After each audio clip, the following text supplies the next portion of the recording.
Bonjour à tous. Moi aussi j'ai quelque chose à vous raconter.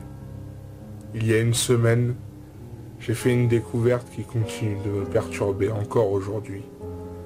En faisant du nettoyage dans mon grenier, j'ai trouvé de vieilles affaires appartenant à mon défunt grand-père.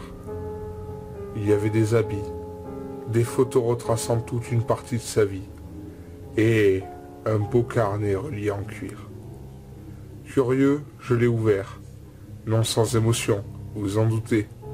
Il se trouve que mon grand-père y avait écrit des petites histoires.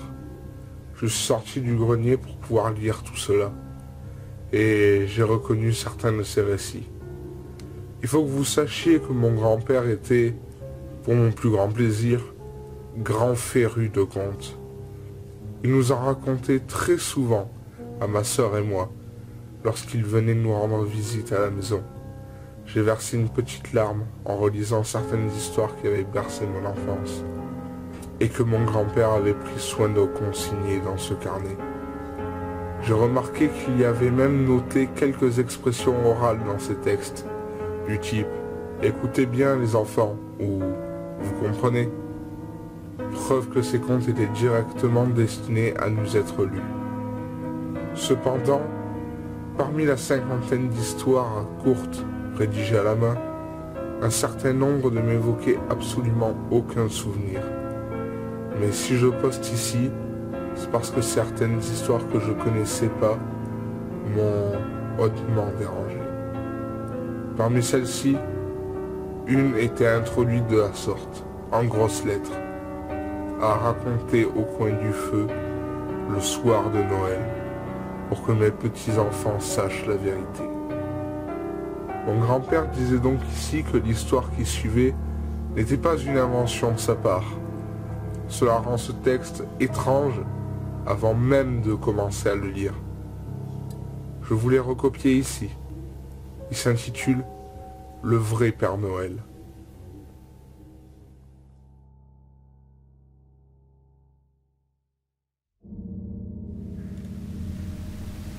Il était une fois un vieil homme. L'histoire ne dit pas son nom. On sait juste que ce qui le caractérisait le plus était son extrême gentillesse envers tous les enfants.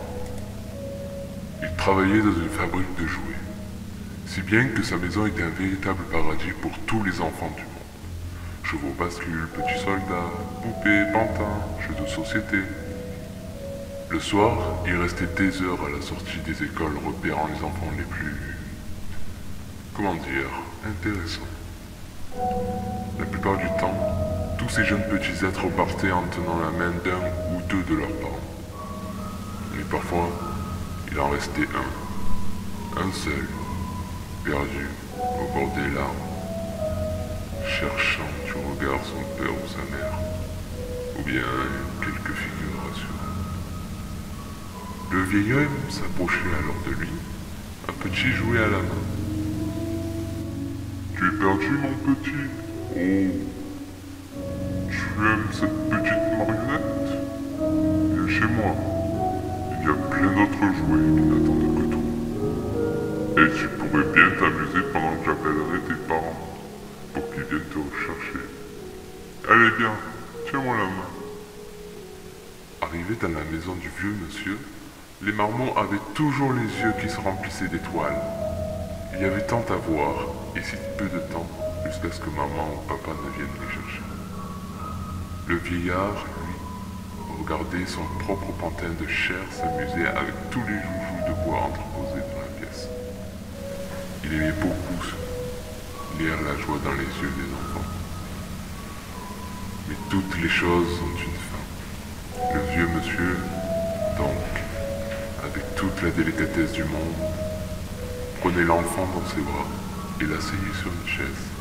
« Tu vas attendre bien sagement ici, d'accord ?» disait-il avec une voix douce. Bien sûr, le petit ignorant aurait voulu continuer à jouer, mais la gentillesse de celui qui aurait pu être son grand-père le mettait en confiance. Il ne voulait pas le décevoir en lui désobéissant. C'était comme ça à chaque fois. Même quand le vieux monsieur commençait à ligoter le petit garçon ou la petite fille, et qu'elle disait « Ne t'inquiète pas, chérie, croyait aux dieux. L'enfant restait sage, statique sur sa chaise, telle une poupée. Lorsque le vieux monsieur commençait à se servir de son couteau, ni le tic-tac des horloges, ni le tchou-tchou des petits trains n'arrivaient à masquer les cris de joie des enfants. Un beau jour, à force de disparition, ce qui devait arriver arriva. Une méchante institutrice qui avait repéré le vieux monsieur devant l'école à plusieurs reprises appela la police. Le personnage principal de notre histoire fut jugé, fut arrêté et finalement condamné à mourir. La nuit du 24 décembre, le vieil artisan eut la tête tranchée. Quick. Mais l'histoire ne s'arrête pas là. À sa mort, le vieux monsieur refusa de monter au ciel rejoindre les anges. Il ne le voulait pas car il n'avait pas accompli la mission qu'il s'était donnée, rendre tous les enfants heureux. Alors, le brave homme a commencé à voyager. Et cela fait maintenant très longtemps qu'il se rend de foyer en foyer tout autour du monde, année après année. Vous ne le voyez pas, mais lui, il vous voit, et vous entend, et vous écoute. Tout cela dans le but de connaître vos souhaits. Peut-être qu'il est là en ce moment même, avec nous, qui sait. Il souhaite connaître les jouets qu'il ferait le plus plaisir à chaque enfant à qui il a rendu visite. Quand il n'est pas à côté d'un enfant, il est à son atelier, en train de confectionner les plus beaux joujoux qu'ils soient.